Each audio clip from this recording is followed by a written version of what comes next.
lecture avec vous dans les Romains, au chapitre 6 et au verset 17. Et je disais donc que je voudrais m'entretenir ce soir sur la doctrine. Qu'est-ce que la doctrine? C'est la règle. C'est la règle qu'il faut faire. C'est l'enseignement de Dieu. Hein. Et Dieu nous enseigne cette règle de doctrine, c'est-à-dire la parole de Dieu. Et j'aimerais faire cette lecture avec vous. Mais grâce soit rendue à Dieu de ce que, après avoir été esclave du péché, vous avez obéi de cœur à la règle de doctrine dans laquelle vous avez été instruite. Je voudrais vous dire, frères et sœurs, que nous avons obéi à Dieu et nous avons été appelés de Dieu et nous avons accepté d'obéir à Dieu de notre cœur de la règle de doctrine. Et qu'est-ce que la règle de doctrine? C'est ce qui nous enseigne la Bible. La doctrine, c'est toute la parole de Dieu et telle qu'elle est prêchée, telle qu'elle est écrite, sans y ajouter, sans y retrancher. C'est la Bible pure. C'est ça la doctrine. Une doctrine, c'est une chose qu'on ne peut pas tordre, qu'on ne peut pas bouger. C'est la règle de doctrine. Et l'apôtre dira, grâce soit rendue à Dieu, de ce que, après avoir été esclave du péché, il nous rappelle ce qu'on était autrefois. On était esclave du péché.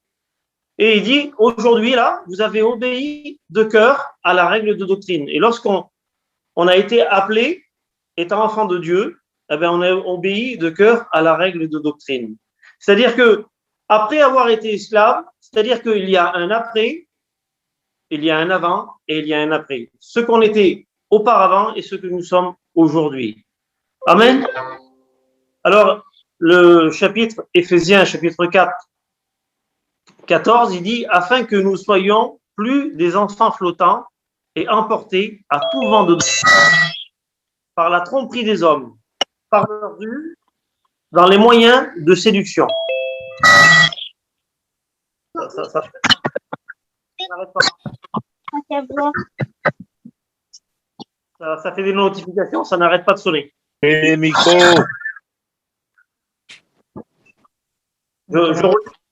Merci.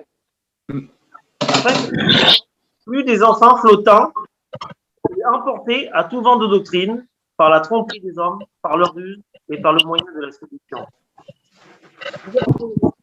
Manuel. Oui. Manuel, excuse-moi. C'est ce que je vais faire. Je vais couper tous les micros et je vais ouvrir le tien. Ce que je vais faire, je vais couper tous les micros et je vais ouvrir que le tien, d'accord? Alors attends. Là, couper tous les micros. Voilà. Là, j'ai coupé tous les micros. Et maintenant, je vais ouvrir que le tien. Comme ça, tu vas pouvoir... voilà, je vais ouvrir que le tien. Alors, demander d'activer. Voilà. Alors, active-le, vas-y. C'est bon? C'est bon pour moi? C'est bon pour toi. Bon, maintenant, je vais éteindre mon micro et on va voir si ça fonctionne. Normalement, tous les micros sont coupés là. On va voir. D'accord, j'aimerais qu'on prie le Seigneur. Ouais. On prie le Seigneur. Seigneur, sois béni, sois glorifié, Seigneur. Seigneur, qu'il n'y ait pas d'obstacle à ta parole, Seigneur. Que je puisse parler librement, Seigneur. Seigneur, bénis-moi, Seigneur. J'ai besoin de ta grâce pour exprimer la pensée de Dieu. Seigneur. Amen. Donc, je vais reprendre au début, hein, pour que vous compreniez. Chapitre des Romains, chapitre 6 et verset 17. Mais grâce soit rendue à Dieu de ce que, après avoir été esclave du péché, vous avez obéi de cœur à la règle de doctrine dans laquelle vous avez été instruit. Je disais, il y a un avant avec le Seigneur et il y a un après, et que on était esclave du péché, et parce qu'on a obéi à la règle de doctrine, ben, nous sommes devenus des enfants de Dieu, mais nous avons accepté les commandements de Dieu, c'est-à-dire cette règle de doctrine, qui est la Bible, qui est linéaire et qu'on ne peut pas bouger. Aujourd'hui, on vit les temps de la fin, on vit des temps qui sont compliqués, et les gens veulent bouger cette règle qui est la doctrine de Dieu, veulent tordre le sens des Écritures et se faire un propre évangile. Et nous avons accepté Dieu dans l'évangile qui nous a été prêché et nous voulons le vivre pleinement, frères et sœurs. Alors, je disais donc que dans Éphésiens au chapitre 4 et verset 14, il dit « Afin que nous ne soyons plus des enfants flottant, emportés à tout vent de doctrine ». L'apôtre rappelle parce que dans l'Église, il y avait des hommes qui n'étaient pas des hommes faits, des hommes qui avaient pris cette résolution, mais c'était un petit peu des gens comme des enfants qui écoutaient la parole et qui l'acceptaient et qui la rejetaient. Ils n'étaient pas ancrés, ils n'étaient pas enracinés dans la parole, mais ils étaient des enfants flottants à tout vent de doctrine. C'est-à-dire qu'il y avait la parole de Dieu qui était prêchée, mais il y avait d'autres courants à cette époque-là qui étaient prêchés. Et c'était des esprits séducteurs. Aujourd'hui, les gens se font séduire. Il y a des esprits qui sont séducteurs et il y a des personnes qui se font séduire par d'autres vents de doctrine. Il dit par la trompe, par leur ruse, dans les moyens de séduction. Bien sûr, les gens ils vont vouloir arriver à leur fin pour nous faire déchoir à nous, chrétiens, de notre fermeté. Et la Bible, il dit la tromperie des hommes, la ruse et les moyens de séduction. Et aujourd'hui, pour nous attirer à un évangile qui est léger, un évangile, je pourrais dire, qui est moderne, hein, un évangile d'aujourd'hui, parce que les gens ne veulent pas l'ancien évangile, ils disent que la Bible, elle est ancienne. Mais moi, je préfère rester sur ce qui est écrit, sur la parole de Dieu. Et je ne veux pas changer aucune écriture, aucun iota de la parole de Dieu. Je veux rester sur ce qui est écrit. Et alors, la Bible il nous enseigne qu'il y a des esprits séducteurs et des doctrines de démons. Et si on fait la lecture dans 1 Timothée au chapitre 4, il dit, mais l'Esprit dit expressément que dans les derniers temps, quelques-uns abandonneront la foi. Et aujourd'hui, lorsqu'on prêche la parole de Dieu et qu'on prêche la sanctification, ben, certains se détournent de la foi parce que c'est trop lourd pour eux. Parce qu'il n'y a pas eu en eux cette véritable nouvelle naissance. Parce que si un homme naît de nouveau et il naît de l'esprit, eh bien, on l'enseigne à travers la parole de Dieu et puis il acceptera la parole de Dieu. Parce que l'esprit lui enseignera la vérité et ce qu'il aura à faire. Mais s'il n'est pas né de nouveau, ça sera un fardeau. C'est pour ça qu'aujourd'hui, on voit des gens qui souffrent d'être chrétiens parce qu'ils ne sont pas réellement nés de nouveau et ils n'ont pas compris réellement ce que Dieu attend d'eux. Et lorsqu'il y a des gens qui les troublent avec un évangile, je pourrais dire un évangile selon moi, selon je pense, ou un évangile qui va tordre le sens des Écritures, eh bien, ces gens-là sont séduits parce que c'est beaucoup plus facile de suivre Dieu à leur manière. Mais ce n'est pas ce que Dieu attend de nous. La Bible dit la tromperie des hommes par leur ruse et des moyens de séduction. Aujourd'hui, il y a tout tas de moyens pour prêcher l'évangile, des moyens qui vont séduire, qui vont nous emmener en autre chose que la parole de Dieu. Mais nous devons rester dans ce qui est écrit. Amen, frères et sœurs. Je reprends mon verset. Quelques-uns abandonneront la foi pour s'attacher à des esprits séducteurs et des doctrines de démons. Il dit, par l'hypocrisie des faux docteurs portant la marque de la flétrissure dans leur propre conscience. La Bible nous parle de faux docteurs, de faux enseignements. Et la Bible nous dit que dans les temps de la fin, il va s'introduire parmi nous des faux docteurs, des faux pasteurs. Et laissez-moi vous dire qu'ils ne viennent pas, je voudrais dire, avec des choses qui sont voyantes directement, parce que ça serait trop gros s'ils feraient des choses que je vois dans une réunion. Ça serait tellement gros. Et ils viennent des choses subtiles, vous voyez. Alors, attaché à des esprits séducteurs et des doctrines de démons par l'hypocrisie des faux docteurs portant la marque de la flétrissure dans leur propre conscience. Il faut faire attention, frères et sœurs, dans les temps de la fin, dans les temps que nous vivons, à rester dans la Bible et dans ce qui est écrit. Il faut toujours vérifier avec la parole de Dieu.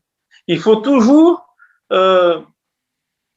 vérifier le texte, le propos du serviteur de Dieu, même si vous voyez, frères et sœurs, je suis un serviteur de Dieu, il y a longtemps que je prêche la parole de Dieu, mais avec votre Bible, vous pouvez vérifier. Parce que dans les temps de la fin, il y a des hommes qui se donneront une foule de docteurs et qui vous amèneront à faire des choses qui n'est pas écrit dans la parole de Dieu. Ils emploieront des méthodes qui ne marchent pas. Et Jésus, lorsqu'il parlait aux pharisiens, il est traité d'hypocrite. Et hypocrite signifie tombeur de masque. Parce que c'était des gens qui faisaient du théâtre, parce que c'est dire aux gens des commandements qu'eux-mêmes ne font pas. C'était des hommes qui sont hypocrites, qui ne s'attachaient pas aux Écritures et à la parole de Dieu, mais simplement, ils voulaient être vus des hommes. Et aujourd'hui, il y aura des gens qui seront comme ça, qui seront séducteurs, qui seront hypocrites, qui auront... La Bible dit hypocrite, c'est porteur de masque, ça signifie. Bien, il faudra faire attention, frères et sœurs, à ce que la parole de Dieu, elle soit prêchée dans toute sa vérité. Et pour cela, vous qui êtes chrétiens, dans ces temps difficiles, dans les moments de la fin, eh bien, il faut vérifier ce que disent les serviteurs de Dieu à travers la parole de Dieu. Parce qu'il s'introduira dans le troupeau des loups qui n'épargneront pas les brebis. Et le seul moyen pour nous de vérifier, c'est la parole de Dieu. Amen. La Bible dit, mais l'Esprit dit expressément que dans les derniers temps, quelques-uns abandonneront la foi. Dans Timothée 6, au verset 3 et verset 4, il dit, si quelqu'un enseigne de fausses doctrines et ne s'attache pas aux saintes paroles de notre Seigneur Jésus, Christ, et la doctrine selon la piété. Il y aura des personnes qui vont enseigner ces choses-là. Et la Bible nous dit qu'il ne faut pas s'attacher à ces choses-là. Regardez, il y avait dans la parole de Dieu les Nicolaïtes qui prescrivent le mariage, l'impudicité, les Balaam, c'est la doctrine du mélange, la doctrine de Jézabel, c'était l'immoralité. Et si aujourd'hui on voit qu'il y a des gens qui veulent avoir de nouvelles méthodes pour prêcher l'évangile et des fausses doctrines, ça a déjà été auparavant. On le voit avec les Nicolaïtes, Balaam, Jézabel. Et aujourd'hui, au niveau de l'enseignement, ce qu'enseigne la parole de Dieu, au niveau du mariage, on voit que certaines personnes tordent le sens de la doctrine. Parce qu'ils veulent se donner raison, parce qu'ils ont des cas, des fois il y a des cas, mais c'est pas les cas qu'il faut voir. C'est ce que dit la Bible au sujet des cas. Et nous réglons les situations, les cas, d'après la parole de Dieu, que ce soit le mariage, que ce soit les choses d'immoralité. En réalité, ce que je veux vous dire ce soir, c'est de s'attacher à la Bible, s'attacher à la doctrine. La doctrine, il n'y en a qu'une. S'il y a une brebis qui n'arrive pas à sauter la clôture, eh bien, le pasteur prend la brebis dans les bras, il la porte et il la lève et il la fait passer de l'autre côté. Vous comprenez? C'est-à-dire que Dieu nous aide, mais jamais de la vie, le pasteur baissera la clôture, va baisser la règle pour faire passer la brebis. La règle, elle ne bouge pas. On ne peut pas toucher à la parole de Dieu. Mais certains, des fois, ont des difficultés.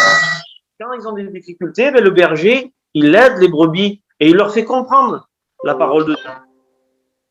Alors, c'est important, frères et sœurs. Si quelqu'un enseigne de fausses doctrines et ne s'attache pas aux saintes paroles, la Bible dit, de notre Seigneur Jésus-Christ, et à la doctrine selon la piété, il dit, il est enflé d'orgueil, la Bible dit.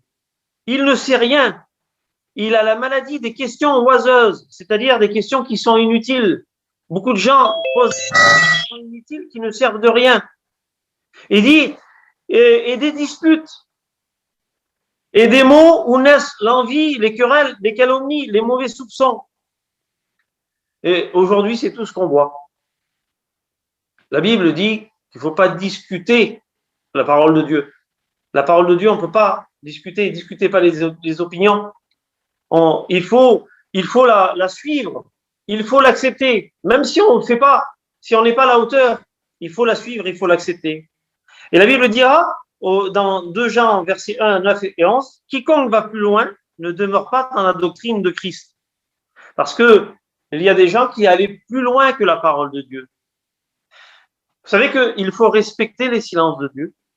Et il y a des gens qui veulent dire ce que Dieu ne dit pas. Des gens qui veulent parler de l'enfer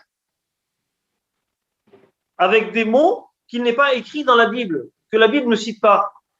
Vous comprenez? On ne peut pas expliquer ce que la Bible n'explique pas. Il y a des gens qui veulent le faire. Ils veulent expliquer ce que Dieu ne dit pas, expliquer ce qui n'est pas écrit. Mais il n'est pas question de faire ça. Il ne faut pas rajouter. Il faut accepter la parole de Dieu, puis il faut accepter les silences de Dieu. Ce que Dieu ne nous dit pas, eh ben, il nous sera révélé plus tard. Voyez-vous, frères et sœurs, la Bible, on ne la touche pas. Si quelqu'un vient à vous et n'apporte pas la doctrine de Dieu, dit, ne le recevez pas dans votre maison et ne lui dites pas salut. C'est important. C'est important de rester sur ce qu'il est écrit. Vous savez, on prêche la parole simplement. Aujourd'hui, on ne fait pas plus que les disciples, que les apôtres. On prêche la parole de Dieu et on se sert de la Bible. On ne se sert pas d'objets pour prêcher la Bible parce qu'on ne voit dans aucun cas la parole de Dieu qui font ces choses-là. On ne se sert pas de théâtre, on se sert simplement de la parole de Dieu. Parce que ce sont des choses qui sont contraires à la parole de Dieu. Je ne vois pas ces choses-là dans la parole de Dieu. Je vois que dans la parole de Dieu, les gens prêchaient la parole de Dieu. La Bible dit, et l'apôtre Paul dit, prêche en tout temps, en toute occasion, favorable ou non. Il est question de prêcher, c'est-à-dire de lire les Écritures de Dieu et d'enseigner au peuple. Et il n'y a pas d'autre méthode. Et il ne faut pas qu'il y ait d'autres méthodes. Vouloir toucher les gens par des sentiments. Et il faut rester simple, frères et sœurs, et revenir à ce qui est écrit. La Bible dit, quiconque va plus loin ne demeure pas dans la doctrine. Mais comment on peut faire pour aller plus loin que ce que Dieu a dit? Eh bien, c'est dire des choses qu'il n'a pas dit et faire des choses qu'il n'a pas faites. Un exemple tout bête. Il y a des choses qui ne sont pas marquées dans la Bible, mais que nous voyons les apôtres faire. Alors, on dit c'est pas marqué, mais on voit que les apôtres l'ont fait. Donc, on peut le faire parce que les apôtres l'ont fait. Ou alors, il y a des choses qui ne sont pas marquées et que les apôtres ne l'ont pas fait. Eh bien, donc, nous ne pouvons pas faire parce que nous n'avons pas de texte pour expliquer ce qui a été fait. Et nous n'avons pas aussi de scène pour imager ce qui a été fait. Donc, il faut rester dans la parole de Dieu. Et je répète ce verset, si quelqu'un vient à vous et n'apporte pas cette doctrine, ne le recevez pas dans votre maison et ne lui dites pas salut. Parce qu'on vit des moments de la fin où des gens vont vouloir vous séduire avec un semblant de parole de Dieu, avec un semblant de l'évangile, mais ce n'est pas l'évangile. L'évangile, elle est pure. Et l'évangile, elle parle dans nos cœurs. Car celui qui dit salut participe à des mauvaises œuvres. Hébreux 13 et versets 8 et 9, il nous dit Jésus-Christ est le même, hier, aujourd'hui et éternellement. Amen. Le Seigneur n'a pas changé. Le Seigneur est toujours le même. Et la Bible nous dira au verset 9, toujours le même chapitre d'Hébreux, ne vous laissez pas entraîner par des doctrines diverses et étrangères. Et pourquoi l'apôtre dit ça? C'est parce qu'on peut se laisser entraîner. La Bible dira que les mauvaises compagnies corrompent les bonnes mœurs.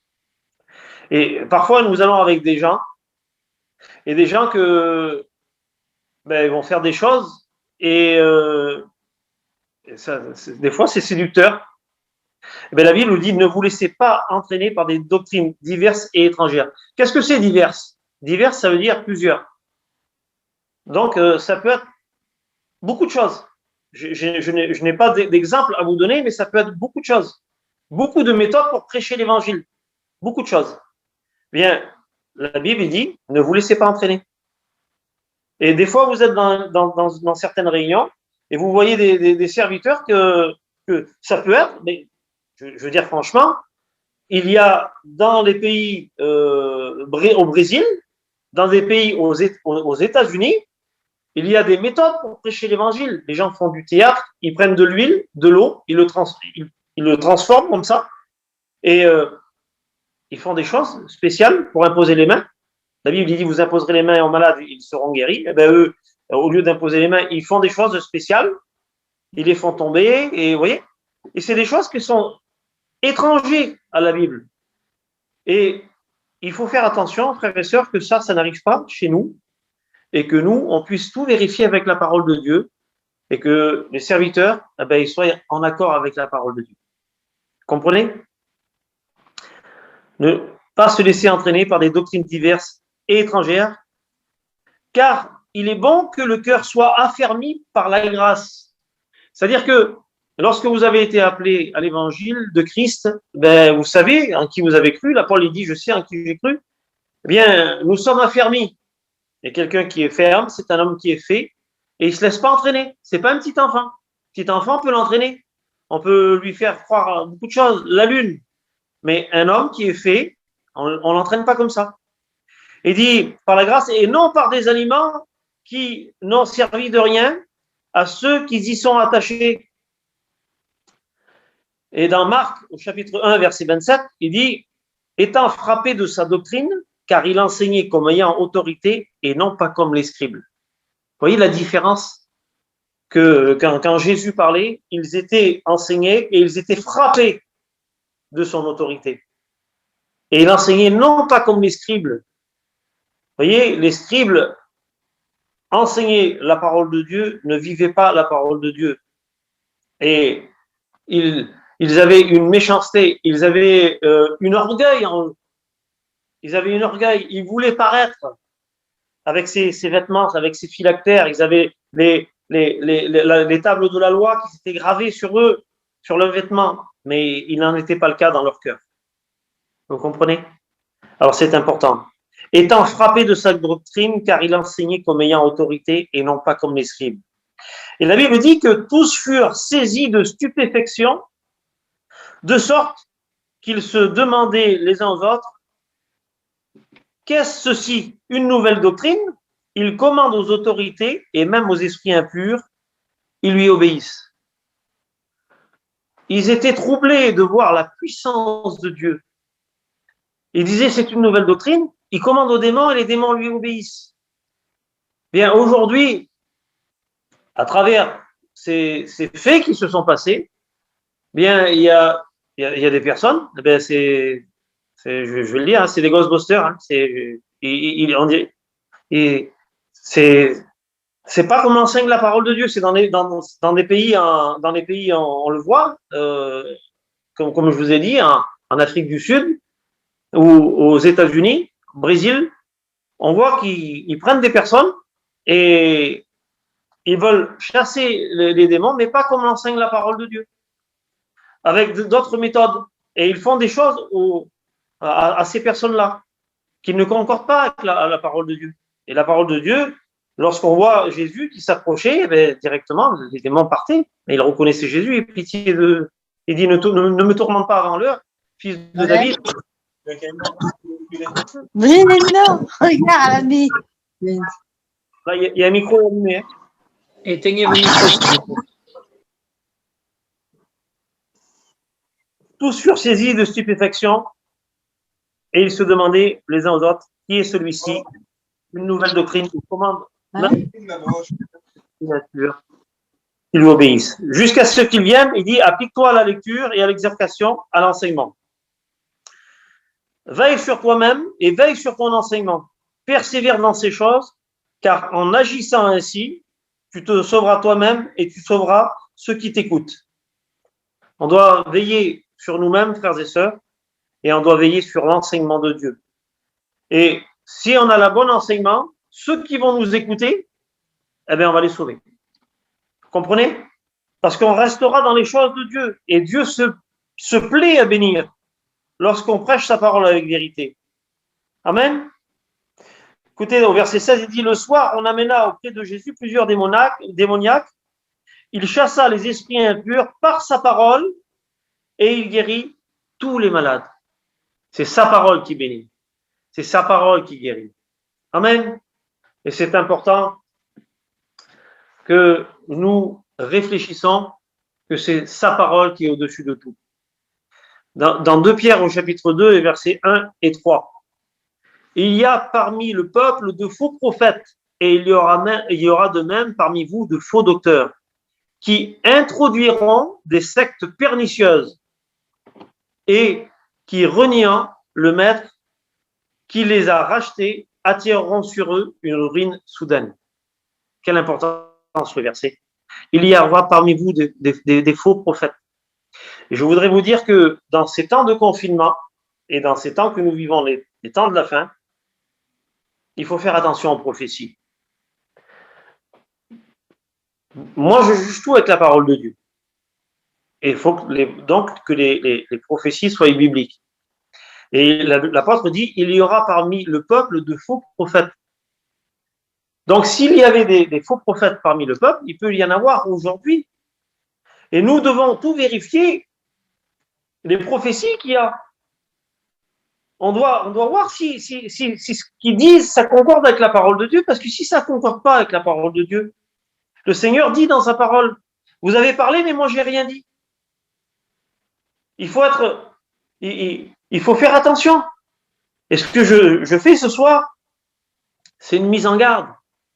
C'est afin que vous fassiez attention à la parole de Dieu et à ce qui se fait autour de vous, et que vous soyez des chrétiens accomplis et qui soyez fermes et faits, et que vous croyez dans la parole de Dieu. Et il y aura de même parmi vous de faux docteurs qui introduiront des sectes pernicieuses. Est-ce que vous vous rendez compte que si ça s'est fait à l'époque, ça s'est fait aujourd'hui, c'est des dizaines et des dizaines de sectes qu'il y a. Et ça ressemble vraiment à l'évangile. C'est subtil, c'est très fin. Mais l'Esprit de Dieu, il nous révèle que nous sommes dans la vérité. Parce que le Seigneur, il dit, ne vous laisse pas seul. Je vous laisse le Saint-Esprit qui vous conduira dans toute la vérité. Et le Saint-Esprit nous laisse dans toute la vérité. Plusieurs les survivront dans leur dissolution et la voix de la vérité sera calomniée à cause d'eux. Il y en a qui vont les suivre. Et ils vont dans 2 fois. Et c'est important. Parce que si Dieu existe, croyez-moi que le diable est fort. Et il faut faire attention à garder. Parce que tu as gardé la parole de la persévérance. Je te garderai à l'heure de la tentation. Est-ce que vous comprenez? Parce que tu as gardé. Si tu gardes au plus profond de ton cœur la parole de Dieu, Dieu te gardera. Si tu crains Dieu de tout ton cœur et que tu ne veux pas le décevoir, si tu le crains, eh bien, le Seigneur sera toujours avec toi. Parce que l'ange de l'Éternel campe auprès de celui qui le craint et l'arrache au danger. Il craint et l'arrache au danger. Et ce soir, si tu crains Dieu, eh bien, il est avec toi dans ta maison. Pas le craindre d'avoir peur de Dieu, mais le craindre de le décevoir. Le craindre de ne pas honorer sa parole, de tordre les sens des Écritures. Il faut que la parole de Dieu, ça soit sacré pour toi. Aujourd'hui, ce que font les gens, ils désacralisent la parole de Dieu. La parole de Dieu n'est plus sacrée. Et aujourd'hui, vous verrez facilement des gens prêcher la parole 1 demi-heure, 3/4 d'heure, sans dire un mot de Jésus, sans citer un verset de la parole de Dieu, rien qu'en expliquant des histoires. Je ne peux pas prêcher sans la parole de Dieu. Parce que la parole de Dieu, elle est pure, elle est sainte. La Bible nous enseigne qu'elle est entièrement digne d'être reçue, cette parole. Et qu'on ne peut pas prêcher autre chose que la parole de Dieu. Et c'est ce que la parole de Dieu fait, elle touche vos cœurs. La parole de Dieu vous amène au salut, elle vous amène à la repentance. Elle vous fait voir les guérisons. On a tout en elle, la parole de Dieu. Timothée 4 et 3 et 5 dit, car il viendra un temps où les hommes ne supporteront plus. Je vous ai dit tout à l'heure, la saine doctrine. Détournant l'oreille de la vérité et se tourneront vers des fables. Est-ce que vous comprenez ces mots? Et il y a des gens qui se détournent aujourd'hui de la vérité. Ils la connaissent, la vérité. ils la connaissent et ils la savent. Mais comme il faut une marge de la sanctification, ils ne l'acceptent pas, la vérité. Et ils préfèrent faire l'évangile à leur manière. Et les gens se détournent l'oreille de la vérité. Pour se détourner dans des fables, et vous savez ce que c'est qu'une fable? Ben, c'est une histoire. Hein? Jean de La Fontaine, il racontait bien des histoires, hein? Des fables. Et nous ne sommes pas tournés. Moi, le jour que je me suis converti, que j'ai accepté Jésus, c'est pas une histoire, c'est pas une fable. C'est une réalité que Christ est mort, ressuscité à la croix, et qu'il m'a sauvé. Il m'a sauvé de mon péché. Alors c'est pour ça que je veux m'attacher à sa parole. Je veux m'attacher à ce qu'il est écrit. Lamentation de Jérémie 2, 14. Il dit, tes prophètes ont eu pour toi des visions vaines et fausses. Aujourd'hui, on peut vous dire des choses qui sont vaines, des choses qui sont fausses. Tes prophètes ont eu pour toi des visions vaines. Lisez-le chez vous. Lamentation 2, 14. Tes prophètes ont eu pour toi des visions vaines et fausses.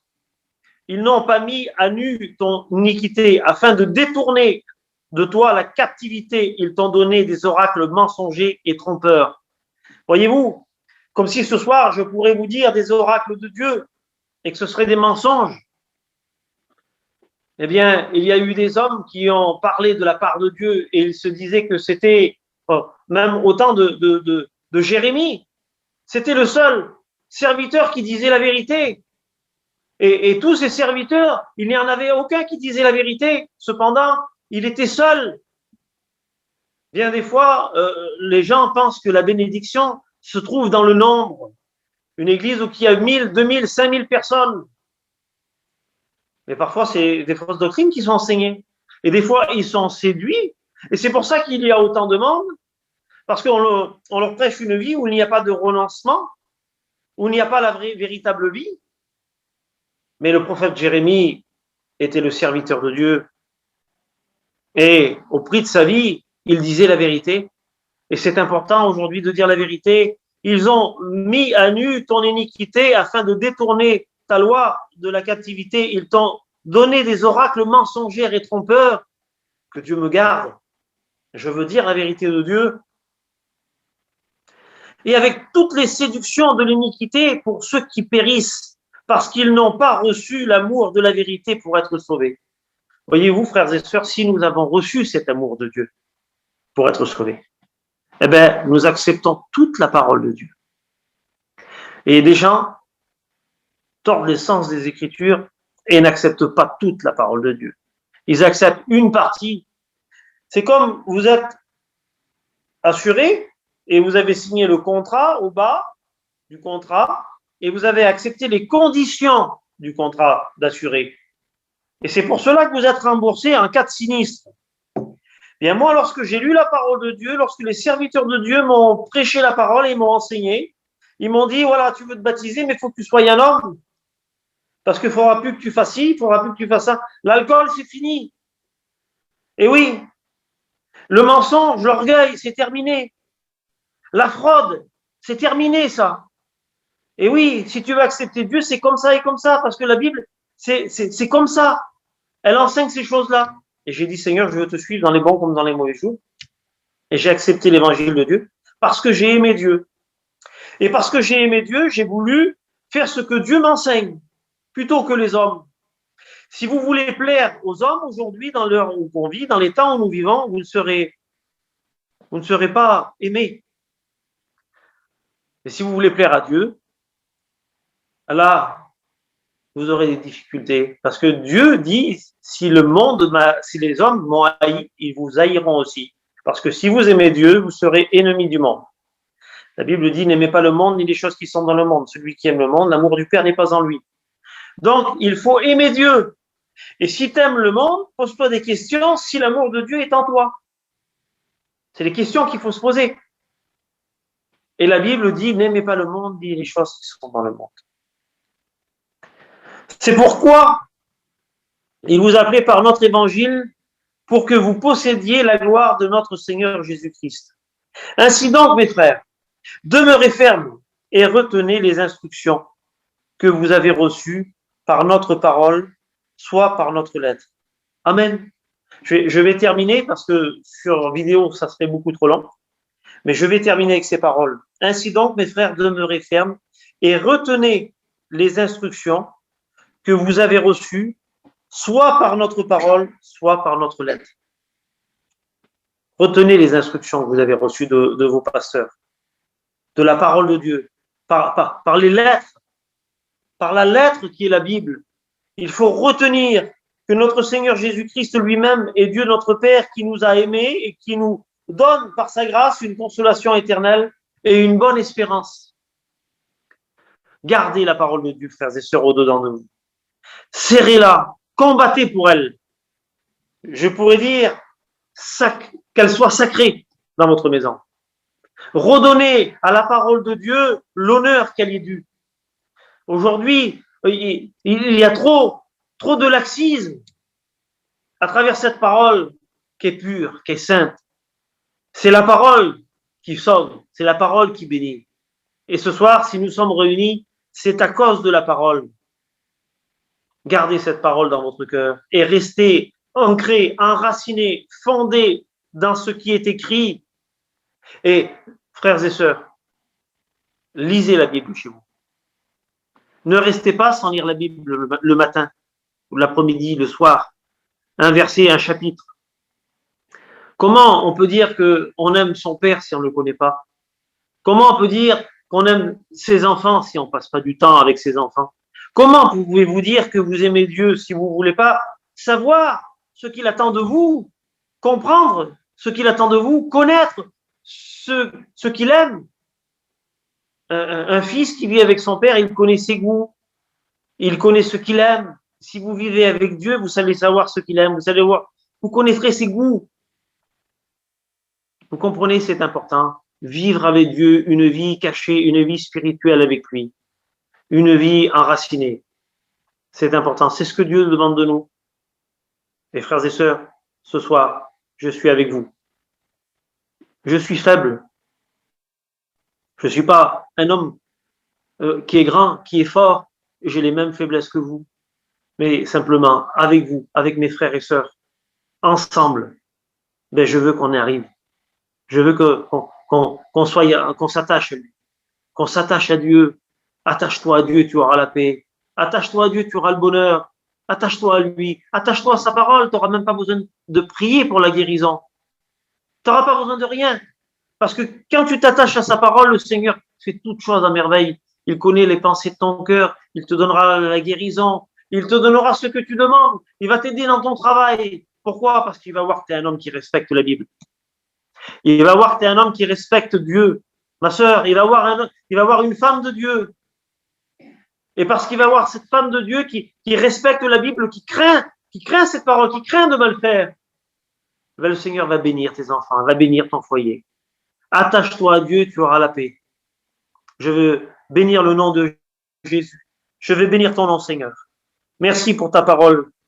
Seigneur, je n'ai pas pu exprimer réellement, Seigneur, cette pensée si grande de la parole de Dieu, comme j'aurais voulu le faire. Mais Seigneur, dans le cœur de mes frères et de mes sœurs, tu continues la réunion, Seigneur. Tu leur enseignes par le Saint-Esprit quelle est ta volonté. Oui, Seigneur, je veux rester dans ta parole, Seigneur, dans ce que tu me dis, toi, Seigneur. Oui, Seigneur, parce que les hommes, Seigneur, toi, tu les connais, mais toi, tu demeures fidèle. Seigneur, moi, je suis qu'un homme et je veux m'attacher à toi, à ta parole, à la doctrine, qui est la règle, qu'elle est pure, qu'elle est sainte, qu'elle est belle. Merci, Jésus. Merci pour mes frères. Merci, Seigneur, ce soir, pour cette petite réunion, Jésus. Bénis mes frères, Seigneur. Merci, Jésus. Amen. Gloire à Dieu.